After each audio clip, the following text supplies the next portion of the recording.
हाँ तो स्टूडेंट्स, अब तक हम लोग फर्स्ट यूनिट की थ्योरी कंप्लीट कर चुके हैं।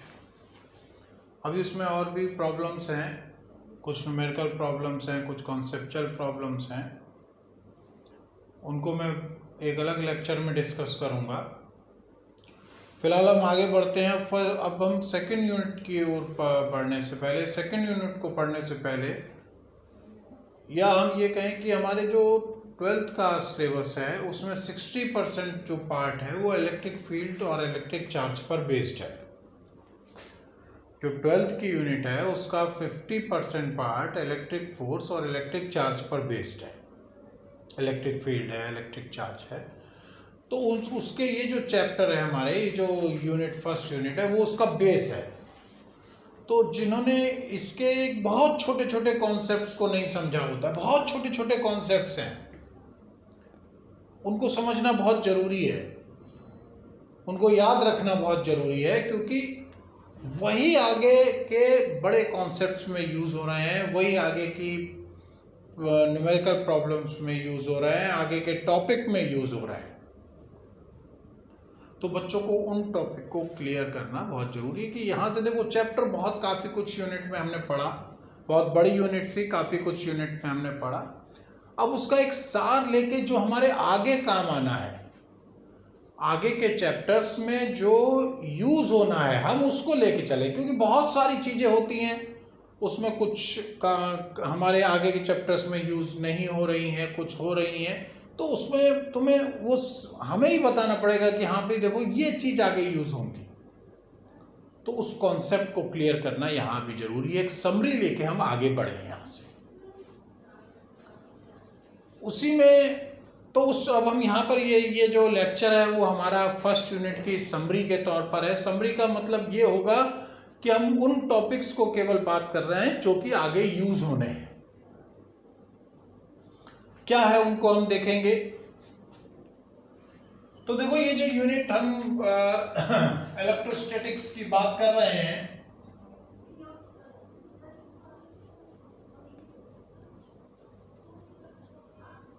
अगर हम इलेक्ट्रोस्टैटिक्स की बात कर रहे हैं तो उसमें जो है सबसे पहली चीज क्या आ गई कि भाई इलेक्ट्रिक चार्ज।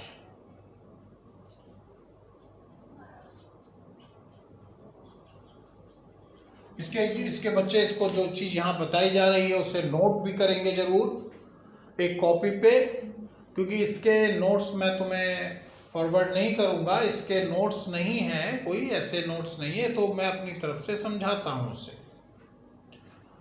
तो उसी में सबसे पहले इसको नोट करते जाएंगे कि हाँ भाई ये पॉइंट्स हमें समझाए गए हैं। तो इलेक्ट्रिक चार्ज की बात है। क्या है इलेक्ट्रिक चार्ज, इसके बारे में बात हुई थी। प्रॉपर्टी होती है पार्टिकल्स की, ऑब्जेक्ट की, जिसकी वजह से उनके पीछे एक फोर्स डेवलप होता है और उस फोर्स को हम कहते हैं इलेक्ट्रिक फोर्स, विद्युत बल। तो ये हमने सीखा था, बहुत शॉर्ट में बात कर रहे हैं। और दो प्रकार के इलेक्ट्रिक चार्ज होते हैं, दो टाइप के इलेक्ट्रिक चार्ज होते हैं, डिफाइन किए गए हैं। एक कहा गया है पॉजिटिव चार्ज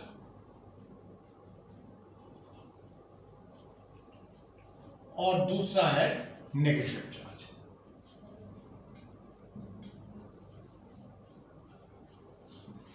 एक हो गया पॉजिटिव चार्ज और दूसरा हो गया नेगेटिव चार्ज।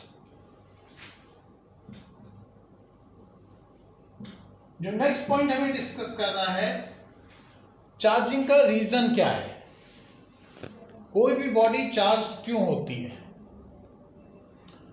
तो due to the transfer of electrons, electrons के ट्रांसफर की वजह से रीजन ऑफ चार्जिंग जो हो जाएगा,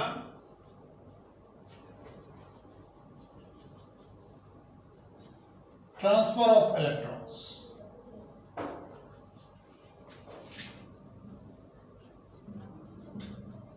इलेक्ट्रॉन्स का ट्रांसफर एक बॉडी से दूसरी बॉडी में होने की वजह से बॉडी चार्ज हो जाती है। इलेक्ट्रॉन की अगर एक बॉडी से इलेक्ट्रॉन बाहर निकाल लिए गए तो वो बॉडी पॉजिटिवली चार्ज हो जाएगी, और अगर इलेक्ट्रॉन उस पर बाहर से भेज दिए गए तो वो नेगेटिवली चार्ज हो जाएगी। ऐसा मानना है, ऐसा मतलब होता है। मतलब अगर कोई बॉडी रिवर्स वे में देख लें, अगर कोई बॉडी नेगेटिवली चार्ज्ड है, उस पर नेगेटिव चार्ज है और हमसे पूछा गया कि भी इस पे इलेक्ट्रॉन एक्सेस में है, नॉर्मल स्टेट से, सामान्य अवस्था से इलेक्ट्रॉन की ज़्यादा है या कम है, तो अगर नेगेटिव चार्ज है तो हम समझ गए इस पर इलेक्ट्रॉन ज़्यादा है, और अगर पॉजिटिव चार्ज है तो हम ये समझ जाएंगे कि इस पे इलेक्ट्रॉन नॉर्मल कंडीशन से कम इलेक्ट्रॉन है, इससे इलेक्ट्रॉन बाहर चले गए। दूसरा जो नेक्स्ट जो टर्म आता है वह है electric force and it's nature.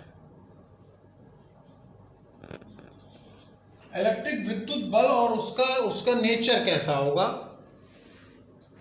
इस पर बात होती है, ये पता होना चाहिए। बहुत इंपॉर्टेंट, सबसे मतलब पहला पॉइंट है इलेक्ट्रोस्टैटिक्स का, एक कॉन्सेप्चुअल पॉइंट हम जिसे कहते हैं, और इसी पॉइंट से ही आगे इलेक्ट्रिक फील्ड की डायरेक्शन, इलेक्ट्रिक पोटेंशियल का साइन, ये सब डिसाइड हुए हैं केवल इस एक छोटे से पॉइंट से। बहुत हम लोग नॉर्मली बच्चे पढ़ते समय बहुत छोटा सा पॉइंट लगता है, पर वो यूज हो रहा है, उसी के बेस पर हमें समझना है, तो दिमाग में तुरंत आना चाहिए। तो इलेक्ट्रिक फोर्स क्या हुआ कि दो चार्जेस के बीच में, the force between two charges, दो चार्जेस के बीच में एक फोर्स लगता है और उसी को नाम दिया गया है इलेक्ट्रिक फोर्स का। नेचर क्या होता है, अगर दोनों सेम लाइक चार्जेस हैं, एक जैसे, उनका नेचर सेम है चार्जेस का, दोनों पॉजिटिव हैं या दोनों नेगेटिव हैं, तो उनके बीच ये जो फोर्स होगा वो रिपल्सिव होगा। और अगर एक पॉजिटिव और एक नेगेटिव है तो उनके बीच जो ये फोर्स होगा वो अट्रैक्टिव होगा, आकर्षण बल होगा। उनके बीच जो ये फोर्स है वो क्या है, आकर्षण बल है।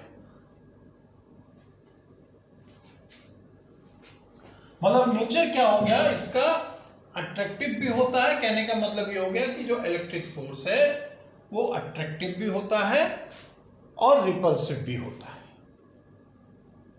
अट्रैक्टिव फोर्स कब होगा, आकर्षण बल कहां पर होता है, जब दोनों चार्जेस अलग अलग नेचर के होते हैं, कहने का मतलब एक पॉजिटिव चार्ज होता है और एक नेगेटिव चार्ज होता है।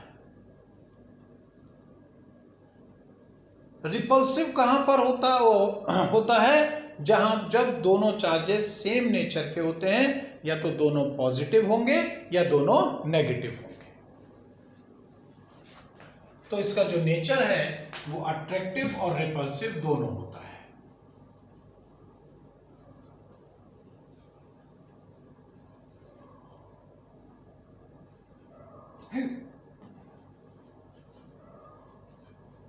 अट्रैक्टिव जब अपोजिट नेचर के चार्जेस हैं, रिपल्सिव जब सेम नेचर के चार्जेस हैं, ये वाली बात है।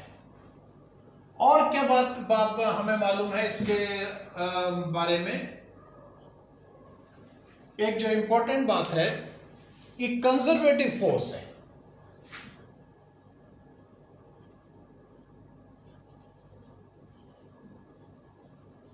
कंजर्वेटिव फोर्स का मतलब ये हुआ, संरक्षी बल कहते हैं, संरक्षी बल है एक, कि इसके अगेंस्ट या इसके अगेंस्ट जो अगर हम वर्क डन होगा, इसके अगेंस्ट जो वर्क डन है वो पाथ पर निर्भर नहीं करता। अगर इलेक्ट्रिक फील्ड में एक चार्ज को हम एक पॉइंट से दूसरे पॉइंट तक ले जाते हैं तो वो इस बात पर डिपेंड नहीं करेगा कि उसे किस पाथ से ले गए हैं,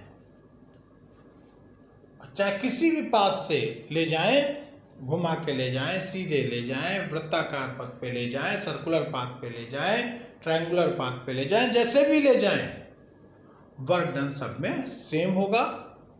विद्युत बल के विरुद्ध कहें या विद्युत बल के द्वारा कहें, हर स्थिति में कार्य सेम होगा। इसमें एक कंजर्वेटिव फोर्स है। अगली बात जो ध्यान रखनी है कि ये कहां तक एग्जिस्ट करता है, किस दूरी तक एग्जिस्ट करता है इलेक्ट्रिक फोर्स। तो ये जो एग्जिस्ट करता है, एग्जिस्ट अप टू इन्फिनिटिव।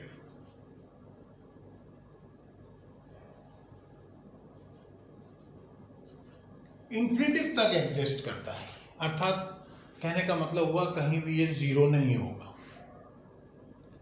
कहीं पर भी ये जीरो नहीं होगा ये फोर्स। तो ये इलेक्ट्रिक फोर्स की बात है बड़े इत्मीनान से, इतनी बात हमें ध्यान रखनी होगी क्योंकि आगे चल के ये यूज होगा। बहुत छोटी छोटी बातें हैं, हम लोग इसे नॉर्मली लेते हुए इसको भूल जाते हैं या ध्यान ही नहीं देते पढ़ते समय इन पॉइंट्स पे ज्यादा। अगला है,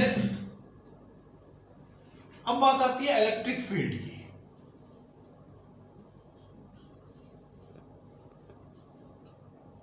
चार्ज के चारों ओर एक एरिया बन जाएगा कि जब दूसरा चार्ज उसके पास लाएंगे तो वहां पर एक फोर्स लगेगा, उस चार्ज पे दूसरे चार्ज पे एक फोर्स लगेगा उस पहले जो रखा हुआ चार्ज है उसके कारण। तो वो जो चारों ओर उस पे फोर्स लग रहा है, या इससे पहले हम मैग्नीट्यूड ऑफ चार्ज की बात कर ले, मैग्नीट्यूड ऑफ इलेक्ट्रिक फोर्स की पहले बात कर ले। मैग्नीट्यूड ऑफ इलेक्ट्रिक फोर्स, तो इलेक्ट्रिक फोर्स का मैग्नीट्यूड हम किससे फाइंड करते हैं? कूलॉम्स लॉ से फाइंड करते हैं, और उसकी वैल्यू होती है k q1 q2 upon r square. k की वैल्यू तुम जानते हो, एसआई सिस्टम में 1/4 पाई एप्सिलॉन नॉट लिखते हैं जिसकी वैल्यू 9 × 10⁹ होती है, और ऐसा सीजीएस सिस्टम में अगर इसकी वैल्यू लिखनी है तो k = 1 लिखते हैं। तो ये पॉइंट्स हो गए। अब जो अगला टर्म आता है वो है इलेक्ट्रिक फील्ड का। जो नेक्स्ट टर्म है वो है इलेक्ट्रिक फील्ड।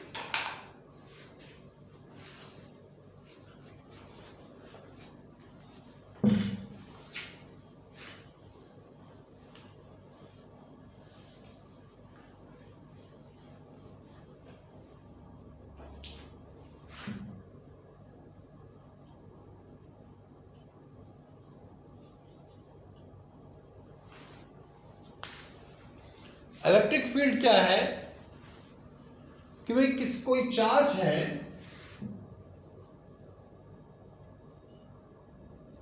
तो उसके चारों ओर एक ऐसा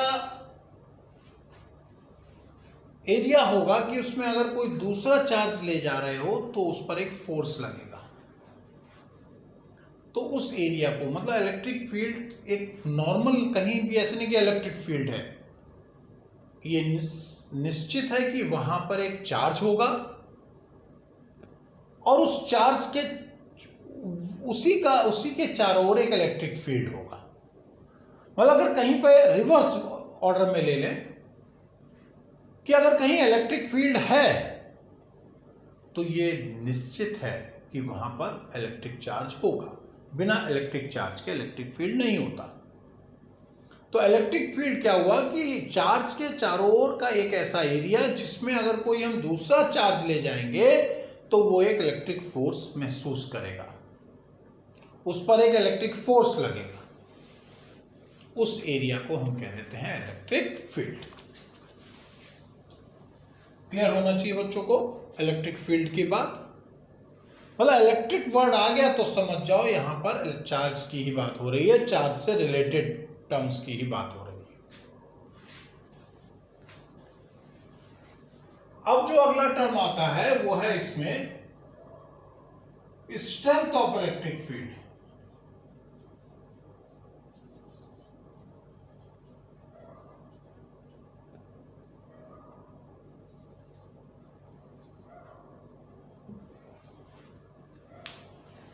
स्ट्रेंथ ऑफ इलेक्ट्रिक फील्ड। अब अगर हम चार्ज की बात कर रहे हैं, वो स्ट्रेंथ ऑफ, सॉरी, अब हम स्ट्रेंथ ऑफ इलेक्ट्रिक फील्ड की बात करते हैं। भाई इलेक्ट्रिक फील्ड हो गया किसी चार्ज के चारों ओर का एक एरिया जिसमें एक कोई अदर चार्जेस एक फोर्स एक्सपीरियंस कर रहे हैं, तो उसे हम इलेक्ट्रिक फील्ड कह रहे हैं। अब वो किसी चार्ज का, कहीं पर हम चार्ज को ले जाएं वो ज़्यादा फोर्स महसूस करेगा, कहीं पर हम चार्ज को ले जाएं वो कम फोर्स महसूस करेगा। तो उसकी किसी भी इलेक्ट्रिक फील्ड को कि हम एक वैल्यू बताएं जिससे पता चल जाए पहले से ही कि हाँ भाई ये स्ट्रॉन्ग फील्ड होगा, ये वीक फील्ड होगा। हम इस बात का डिसीजन पहले से ही ले पाए किसी क्वांटिटी की हेल्प से, तो उसी को हम कहते हैं strength of electric field. The strength of electric field, strength of electric field represent करने के दो तरीके हो गए। अब देखें यहां पे, वहां पे हम सीधे सीधे पढ़ रहे थे, अब हम यहां से देखें कि उसको कंबाइंड किया गया है स्टडी को, जो कि नॉर्मली हमारे दिमाग में नहीं आती, हमें जोड़ना पड़ेगा उसको, स्टडी को। उसमें क्या हुआ, दो तरीके से हो गई स्ट्रेंथ ऑफ इलेक्ट्रिक फील्ड, दो तरीके से परिभाषित किया गया। एक को नाम दिया गया electric field intensity,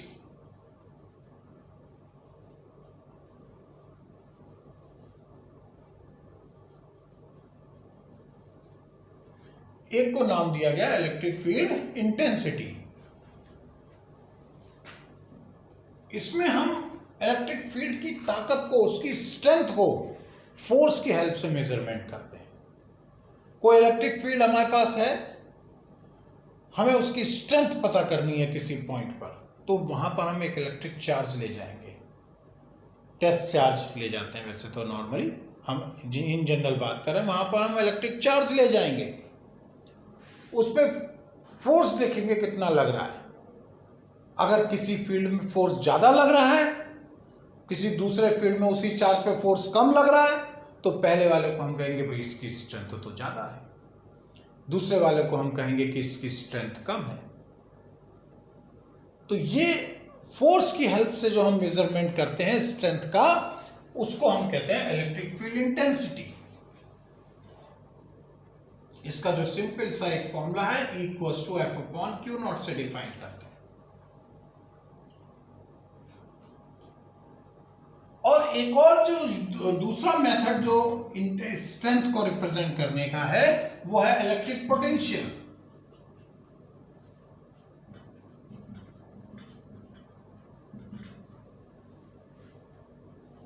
electric potential किसकी हेल्प से, एनर्जी के बेस पे डिफाइन होता है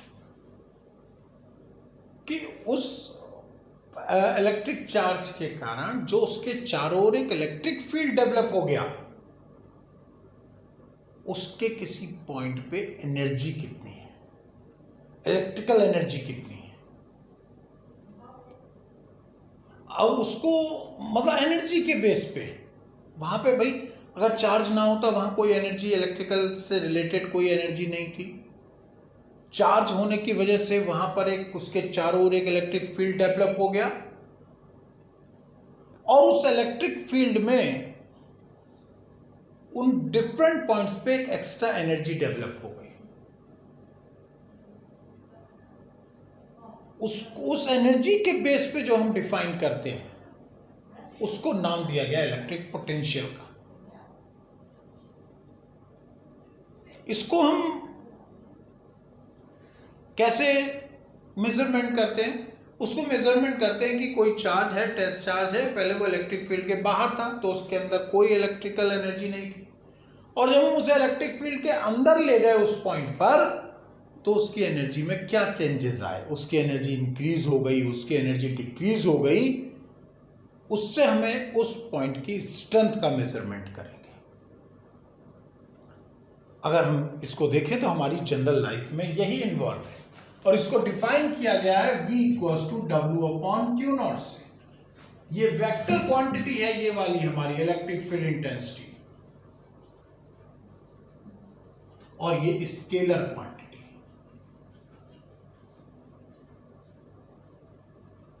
कहने का मतलब ये हो गया कि स्ट्रेंथ, जो इलेक्ट्रिक फील्ड की स्ट्रेंथ को हम दो तरीके से रिप्रेजेंट कर सकते हैं। अब ये देखो, दोनों को रिलेट कर दिया हमने, इलेक्ट्रिक फील्ड इंटेंसिटी और इलेक्ट्रिक पोटेंशियल को, कि अगर कोई इलेक्ट्रिक फील्ड है तो उसकी स्ट्रेंथ को हम दो तरीके से रिप्रेजेंट कर सकते हैं। एक फोर्स की हेल्प से, कि हाँ भाई उसमें अगर कोई हम चार्ज ले जाएंगे तो उस पर फोर्स कितना लगेगा, उसे हम कहते हैं इलेक्ट्रिक फील्ड इंटेंसिटी। और एक हम एनर्जी के बेस पे कि अगर हम इलेक्ट्रिक फील्ड में उस पॉइंट पे कोई चार्ज ले जा रहे हैं तो इलेक्ट्रिक फील्ड के बाहर के रेस्पेक्ट में उसकी एनर्जी में क्या चेंजेस आएगा, उसकी हेल्प से जो डिफाइन किया गया है वो है इलेक्ट्रिक पोटेंशियल। बाकी जो डेफिनेशन है हम उन डेफिनेशंस पे नहीं जा रहे हैं जो हमने थ्योरी के दौरान लिखाई गई हैं, उसके प्रैक्टिकल यूज की हम बात कर रहे हैं, जो तुम्हें आगे यूज करना है, देखना अभी आगे यूज होगा। तो ये है, तो इसको उनमें से एक वेक्टर क्वांटिटी हो गई और एक स्केलर क्वांटिटी हो गई। वेक्टर क्वांटिटी में क्या है, इलेक्ट्रिक फील्ड इंटेंसिटी के लिए डायरेक्शन क्या होती है इसकी, फिर इसकी direction along the electric force. जो इलेक्ट्रिक फोर्स की डायरेक्शन होगी टेस्ट चार्ज पर, जो इलेक्ट्रिक फोर्स होता है पॉजिटिव होता है हमेशा test charge, along the direction of electric force on test charge, ये होता है। तो अगर हम टेस्ट चार्ज पर जो फोर्स लगेगा उसकी डायरेक्शन में, अब उसको हम देखते हैं, अगर पॉजिटिव चार्ज है, टेस्ट चार्ज नहीं, टेस्ट चार्ज तो हमेशा पॉजिटिव होता है, जिस चार्ज के कारण इलेक्ट्रिक फील्ड निकाल रहे हैं, अगर वो पॉजिटिव है तो दूसरे वर्ड्स में ऐसे याद कर लें, अवे फ्रॉम द चार्ज। अगर वो नेगेटिव चार्ज है तो टुवर्ड्स द चार्ज।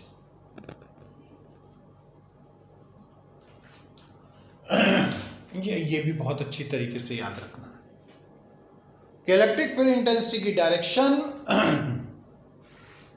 अगर हमें किसके हेल्प से बतानी है, इलेक्ट्रिक फील्ड इंटेंसिटी की डायरेक्शन अगर हमें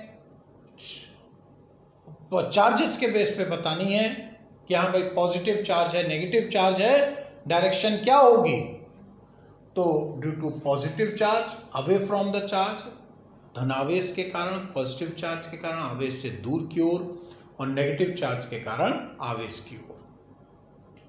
और उसी तरीके से अगर इलेक्ट्रिक पोटेंशियल वो ये डायरेक्शन आ जाती है। अब बात आती है इलेक्ट्रिक पोटेंशियल की। इलेक्ट्रिक पोटेंशियल स्केलर क्वांटिटी है, तो इसमें यह है कि अगर इलेक्ट्रिक पोटेंशियल की बात करते हैं तो ये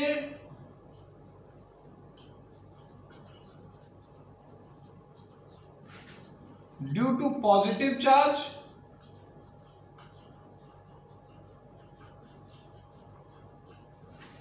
ये पॉजिटिव होगा,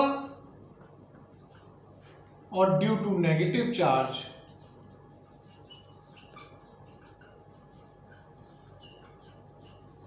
ये नेगेटिव होगा। मतलब पॉजिटिव चार्ज के कारण इलेक्ट्रिक पोटेंशियल पॉजिटिव होगा और नेगेटिव चार्ज के कारण इलेक्ट्रिक पोटेंशियल नेगेटिव होगा।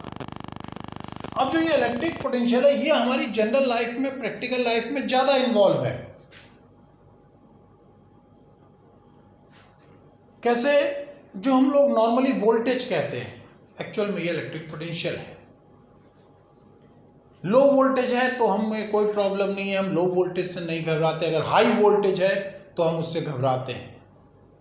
कोई 20,000 वोल्ट है तो उससे दूर रहा जाता है, पहले से ही उस पर निशान बने रहते हैं कि भाई इससे दूर रहें, खतरे का संकेत है, इस पर खतरे के संकेत लगे रहते हैं उस पर। क्यों? क्योंकि उसका इलेक्ट्रिक फील्ड ज़्यादा होगा, वो तुम्हें प्रभावित कर सकता है।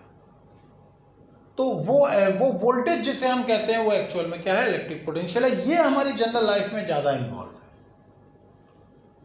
तो ये है, ये इस तरीके से इतनी बात सुन के अब तुम्हारे दिमाग में ये कॉन्सेप्ट डेवलप हो जाना चाहिए कि यहाँ पे ये दोनों बहुत अलग अलग नहीं है, इलेक्ट्रिक फील्ड और इलेक्ट्रिक पोटेंशियल दोनों भाई भाई हैं बिल्कुल। दोनों ही स्ट्रेंथ को रिप्रेजेंट कर रहे हैं। एक फोर्स के हेल्प बेस पे हम लोगों ने डिफाइन किया गया है, हम लोगों द्वारा डिफाइन किया गया, और एक एनर्जी के बेस पे डिफाइन किया गया।